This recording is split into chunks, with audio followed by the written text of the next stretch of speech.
How does a 21-year-old woman vanish inside a hotel filled with security cameras, only to be found weeks later in a place that should have been impossible to reach?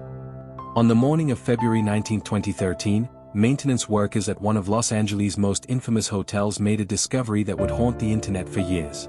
Inside one of the hotel's rooftop water tanks, they found the decomposing body of a missing college student.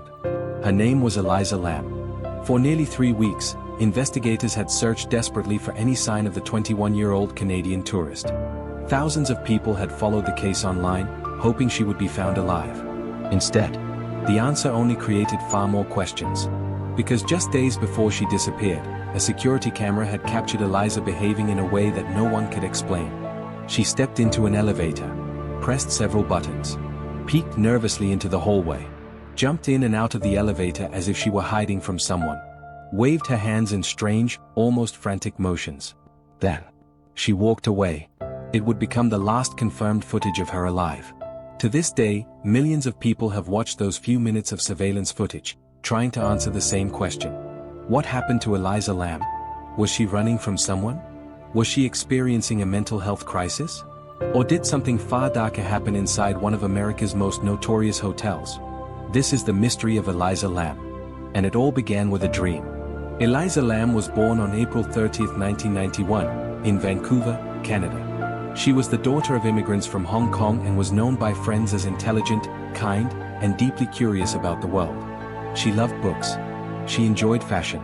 She spent hours writing online about her thoughts, emotions, and personal struggles. Like many college students, Elisa wanted to explore the world before settling into adult life. In early 2013, she planned a solo trip along the west coast of the United States. She documented the journey online, posting photographs and sharing updates with family and friends. Her parents worried about her traveling alone, but Elisa had carefully planned her route. She visited several cities. Everything appeared normal, until she arrived in downtown Los Angeles. Her destination was the Cecil Hotel. At first glance, the hotel seemed like an affordable option for young travelers. But the building carried an incredibly dark reputation. Opened in 1927, the Cecil Hotel had once been considered elegant. Over the decades, however, it became infamous. Dozens of deaths had occurred inside its walls. Guests had died by suicide. Others had been murdered. Violent crimes had taken place within the hotel. Even several notorious serial killers had reportedly stayed there during different periods. Locals considered it one of the most unsettling buildings in Los Angeles. But tourists often had no idea about its disturbing history. Elisa likely chose it because it was inexpensive and centrally located. Nothing more. She checked into the hotel on January 26, 2013. Initially, she was assigned to a shared hostel-style room. However, hotel staff later moved her into a private room after some roommates reportedly complained about her unusual behavior. Exactly what happened between Elisa and those roommates has never been fully detailed publicly. But according to reports, hotel staff accommodated the request by relocating her. At the time, nobody imagined this would become one of the last routine decisions made before she vanished forever. Throughout her stay, Elisa remained in contact with her family. Every day, she called home. It became part of her routine. Her parents expected those calls. They depended on them. Then, the calls suddenly stopped. January 31st arrived. That was supposed to be the day Elisa checked out of the hotel and continued her trip to Northern California. She never did. When her parents couldn't reach her, panic quickly set in. This wasn't like Elisa. She had always stayed in touch. After several unsuccessful attempts to contact her, they reported her missing. Authorities in Los Angeles immediately began investigating. Police searched the hotel. Officers questioned employees. They checked her room. They searched nearby streets. They interviewed people who might have seen her. Nothing. It was as though Elisa had vanished into thin air. Investigators also reviewed surveillance footage from inside the hotel. Most cameras revealed nothing unusual. Then they found footage from one of the elevators. Everything changed. The video was recorded on January 31st. The timestamp indicated it was the last known recording of Elisa alive. At first, she calmly entered the elevator. She pressed several buttons. Then she waited. The doors refused to close. She stepped toward the hallway and looked around the corner. Quickly, she jumped back inside. Seconds later, she leaned out again. She looked both directions down the hallway. No one appeared. She suddenly pressed herself against the wall, almost as if trying to avoid being seen. Then she walked outside once more. Her movements became increasingly unusual. She gestured with both hands. Her fingers moved rapidly. She appeared to be talking to someone, but nobody could be seen. Eventually, she walked away. The elevator doors finally closed. That was it. No further footage of Elisa has ever been publicly released. When investigators released the surveillance video to the public on February 15, it spread across the internet almost instantly. Millions watched. Millions analyzed every second. People slowed the footage frame by frame. Some believed someone was standing outside the elevator, hidden from the camera. Others believed she appeared frightened. Some insisted she was hiding. Others thought she was playing a game. Many noticed the elevator doors remained open far longer than expected. Internet forums exploded with theories. Was someone stalking her? Was another person manipulating the elevator? Or was Elisa alone the entire time? The footage quickly became one of the most analyzed surveillance videos ever released. Yet despite countless attempts, no one reached a definitive conclusion. Meanwhile, investigators continued searching. Days turned into weeks. The case received national attention. Search dogs were brought in. Police searched nearby buildings. The hotel's roof was examined. Nothing. Guests continued checking into the hotel, completely unaware of the horrifying discovery that would soon be made. But something strange started happening. Hotel guests began complaining. The water pressure seemed unusually low. Some said the water coming from the faucets looked darker than normal. Others complained about an unpleasant taste. Several described a strange odor. At first, staff believed it was simply a plumbing issue. Maintenance workers were sent to investigate. Their inspection would uncover one of the most disturbing crime scene discoveries in modern true crime history. On February 19, nearly 3 weeks after Elisa disappeared, a hotel employee climbed onto the roof to inspect the water tanks supplying the building. There were 4 large tanks. Each stood several feet tall. The worker opened one of the tank lids. Inside, he saw a human body floating in the water. It was Elisa Lam. The discovery horrified investigators. Not only had her body remained hidden above hundreds of hotel guests, but those same guests had unknowingly been using the contaminated water for drinking, showering, brushing their teeth, and cooking. The revelation shocked the public. Yet the biggest mystery was only beginning.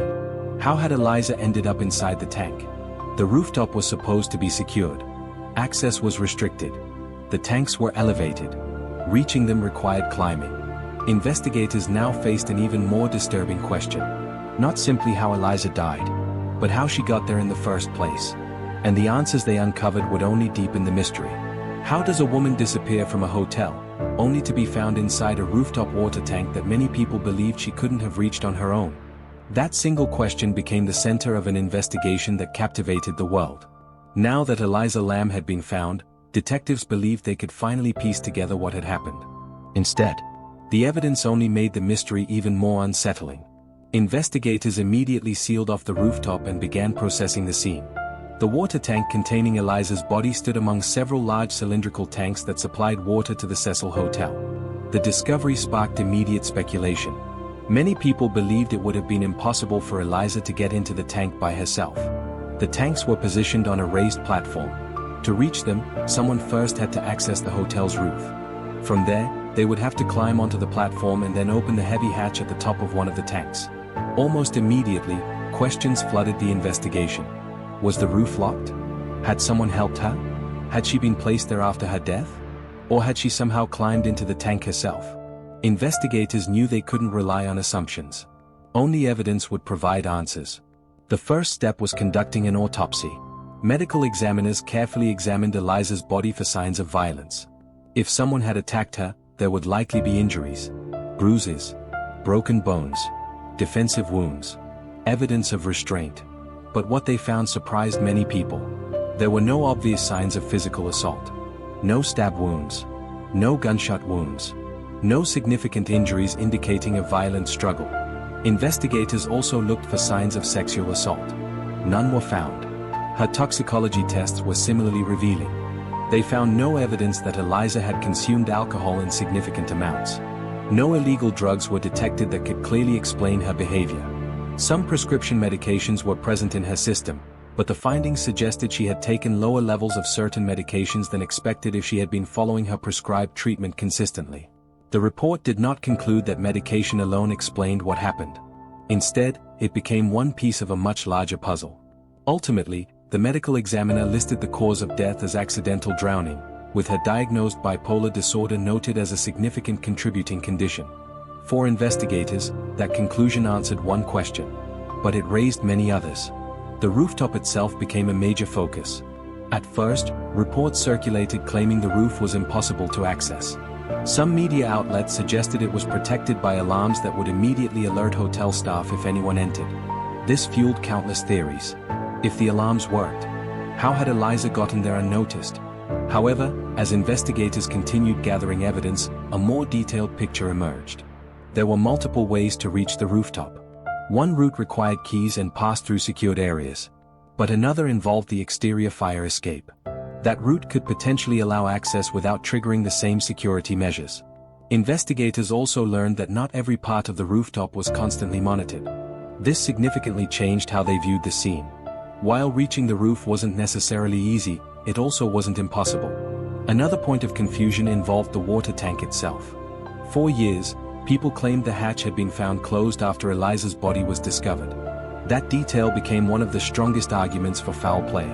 If someone had closed the heavy lid after Elisa entered the tank, who had done it? But later accounts clarified that when the maintenance worker first discovered her body, the hatch was reportedly open. The misunderstanding spread widely online and became one of the most persistent myths surrounding the case. It demonstrated how quickly inaccurate information could become accepted as fact.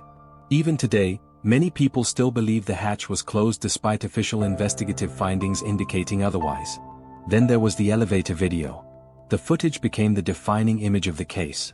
Millions watched Elisa's unusual behavior over and over. People scrutinized every movement. Some believed she was terrified. Others thought she appeared confused. A few suggested she was communicating with someone standing just outside the camera's view. Frame-by-frame analyses appeared across countless websites and videos. Some claimed the footage had been edited. Others pointed to the timestamp. The elevator doors. The way Elisa moved her hands. Every detail became the subject of intense debate. Investigators, however, approached the video differently. Rather than treating it as proof of a crime, they considered whether her behavior might reflect a psychological episode. People experiencing severe manic or psychotic symptoms can behave in ways that seem confusing or frightening to observers. They may react to things that others cannot perceive.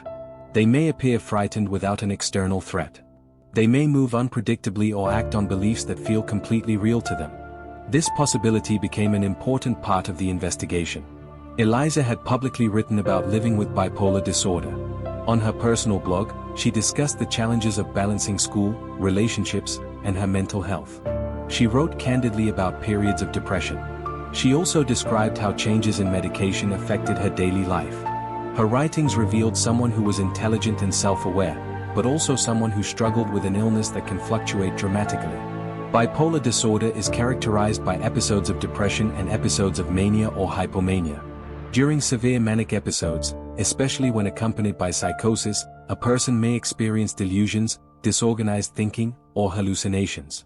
These episodes can lead to risky or impulsive behavior. Importantly, not everyone with bipolar disorder experiences psychosis, and most people living with the condition are not violent or dangerous. In Elisa's case, investigators considered whether an untreated or partially treated episode could help explain her actions in the elevator and her eventual presence on the roof. It remained a hypothesis supported by some of the available evidence, not absolute proof of what happened. As investigators continued examining the hotel, they searched for evidence that another person had been involved. Security footage from other cameras, witness statements, physical evidence, anything that might suggest Elisa had been attacked. But despite extensive investigation, detectives found no confirmed evidence that someone had forced her onto the roof or into the tank. No eyewitness came forward claiming to have seen an assault. No forensic evidence conclusively linked another individual to her death. That absence of evidence frustrated many observers. Some believed investigators had missed something. Others argued that not finding evidence wasn't the same as proving no crime had occurred. Those debates continue to this day. Meanwhile, the internet transformed the case into something far larger than a local missing person investigation. Online communities began creating elaborate theories. Some suggested Elisa had uncovered criminal activity inside the hotel. Others believed she had been murdered and that the truth had been covered up. Paranormal enthusiasts pointed to the Cecil Hotel's dark history, arguing that supernatural forces were responsible. Videos claiming to reveal hidden figures in the elevator footage attracted millions of views. Some creators altered brightness levels or slowed the footage to support their interpretations. Many of these claims lacked credible evidence, but they spread rapidly across social media. The more mysterious the theory, the faster it traveled. One particularly persistent claim involved tuberculosis. Around the time of Elisa's death, there was a tuberculosis outbreak in the area. Some internet users noticed that the name of a laboratory test for tuberculosis resembled Elisa's last name and speculated there was a hidden connection. In reality, there was no evidence linking her death to the outbreak. Health experts explained that the similarity in names was purely coincidental. Still, the theory circulated widely, illustrating how easily unrelated facts can become woven into a compelling, but unsupported, story. The Cecil Hotel's reputation also fueled speculation. Long before Elisa checked in, the hotel had become associated with crime, violence, and tragedy. Over the decades, numerous deaths had occurred there. Several serial killers had reportedly stayed at the hotel during different periods, including while committing unrelated crimes elsewhere. These historical facts were real. But investigators found no evidence that Elisa's death was connected to those earlier events. The hotel's grim history nevertheless shaped public perception. To many people, it seemed impossible to separate the location from the mystery itself.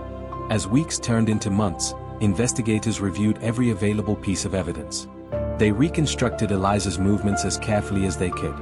They interviewed staff, reviewed surveillance footage, examined forensic reports, considered witness statements, analyzed the physical layout of the building. Despite all of that work, one fact remained unchanged. No one could say with complete certainty what Elisa experienced during her final hours. The evidence supported some possibilities more strongly than others. But it did not provide a minute-by-minute account of how she reached the rooftop. That uncertainty left room for endless speculation, and the case refused to fade from public attention. Instead, it became one of the most debated mysteries of the internet age. But before the investigation truly came to an end, officials still had to answer one final question. After reviewing every piece of evidence, what conclusion did they ultimately reach? And why do so many people still reject it more than a decade later? Why does a case with an official conclusion still leave millions of people convinced that something doesn't add up? More than a decade after Elisa Lam's death, people are still watching that elevator video. Still pausing it frame by frame. Still searching for clues. Still asking whether investigators missed something. But after months of examining every available piece of evidence, detectives reached a conclusion that differed dramatically from many of the theories spreading online. It wasn't a murder investigation. It wasn't a supernatural mystery. According to investigators, the evidence pointed toward a tragic accident. Whether everyone believes that conclusion is another story entirely. The Los Angeles County Department of Medical Examiner completed its investigation after reviewing the autopsy, toxicology reports, police findings, and the circumstances surrounding Elisa's disappearance. The official cause of death was listed as accidental drowning. Her diagnosed bipolar disorder was identified as a significant contributing condition. Investigators believed that Elisa likely reached the rooftop on her own, entered the water tank, and was ultimately unable to escape. It was a heartbreaking conclusion. Not because it answered every question, but because it suggested that a young woman, traveling alone far from home, may have experienced a severe mental health crisis during her final hours. For many people, that explanation seemed reasonable.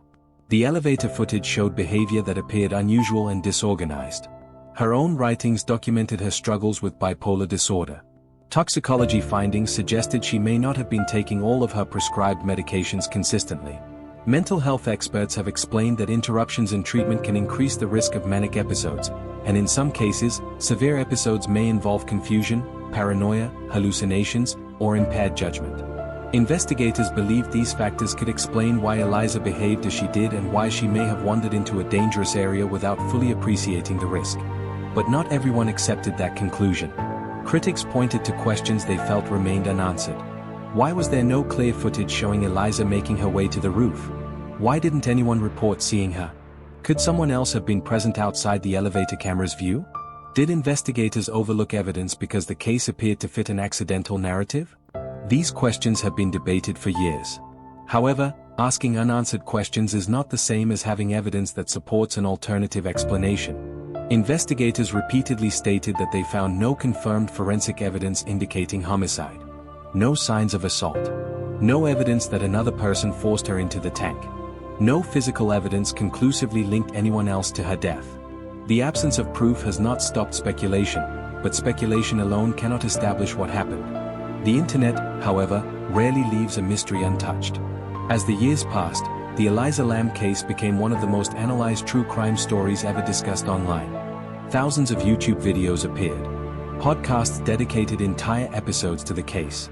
Forums filled with amateur investigators offering their own reconstructions. Some theories suggested a hotel employee was responsible.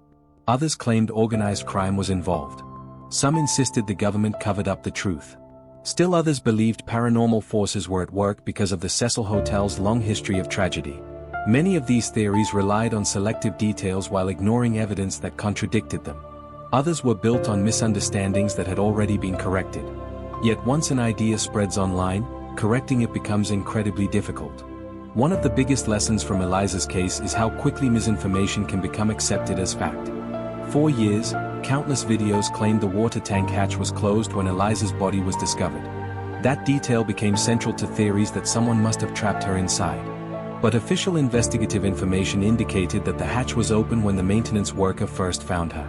Even after this clarification became widely known, many people continued repeating the earlier version.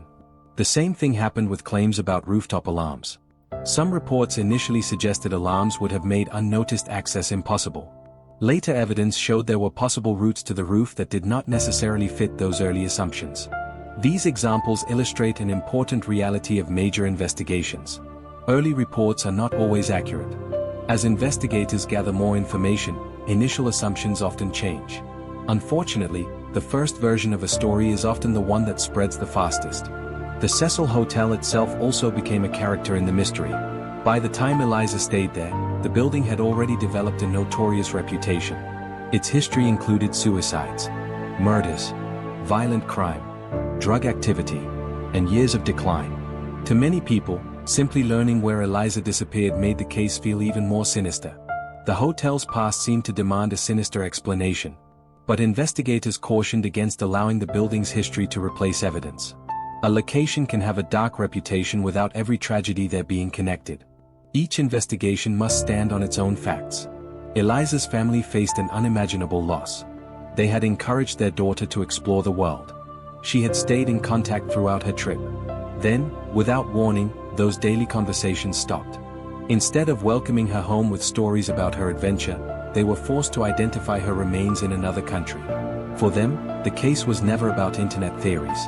It was about losing a daughter, a sister, a loved one whose life ended far too soon. As the mystery grew online, Elisa became known to millions of strangers. But behind every headline and every viral video was a real person with dreams, fears, friendships, and a family that continues to live with that loss. In the years following her death, the case inspired documentaries, books, investigative articles, and countless discussions about mental health. Many advocates emphasized that Elisa should not be remembered only for the elevator footage. She was much more than a few minutes of surveillance video. She was a university student, a traveler, a daughter, a young woman who openly discussed the challenges of living with bipolar disorder, helping others feel less alone through her writing. Her story has also encouraged broader conversations about the importance of access to mental health care, reducing stigma, and recognizing when someone may be experiencing a psychiatric emergency. Even today, one simple video continues to fascinate people around the world. Viewers often ask themselves the same questions investigators once asked. What was Elisa looking at? Why did she step in and out of the elevator? Was she frightened? Confused? Trying to avoid someone? Or reacting to something only she could perceive? The truth is that no video, no matter how closely it is examined, can answer every question. Surveillance footage captures moments. It does not capture thoughts. It does not reveal what someone is experiencing internally. And that is one reason the mystery continues to endure. Looking back, the Elisa Lam case sits at the intersection of tragedy, mental health, internet culture, and true crime. It reminds us how easily unanswered questions can become elaborate theories. It shows how social media can amplify both legitimate investigation and misinformation. It also highlights the importance of distinguishing between evidence and speculation. Not every mystery has a dramatic conspiracy behind it. Sometimes the most heartbreaking explanation is also the one most strongly supported by the available evidence. That does not erase every unanswered question. But it does remind us that uncertainty should never be filled with assumptions presented as fact. More than 13 years have passed since Elisa Lam disappeared. The elevator footage still circulates across the internet. New viewers continue discovering the case. Old debates resurface. Fresh theories emerge. And people continue searching for answers that may never exist. Perhaps that is why this case refuses to fade. It offers just enough evidence to tell a story, yet leaves just enough uncertainty to keep people questioning it. Whether you believe the official conclusion or still wonder if something was overlooked, one fact remains beyond dispute. A 21-year-old woman set out on what was meant to be an unforgettable adventure. Instead, her journey ended in one of the most haunting and widely discussed cases in modern true crime history. And perhaps the greatest lesson from Elisa Lam's story isn't about mystery at all. It's about remembering that behind every viral case, every theory, every headline, and every debate, there was a real human being. A life that mattered. A family forever changed. And questions that, despite years of investigation, may never be answered with complete certainty.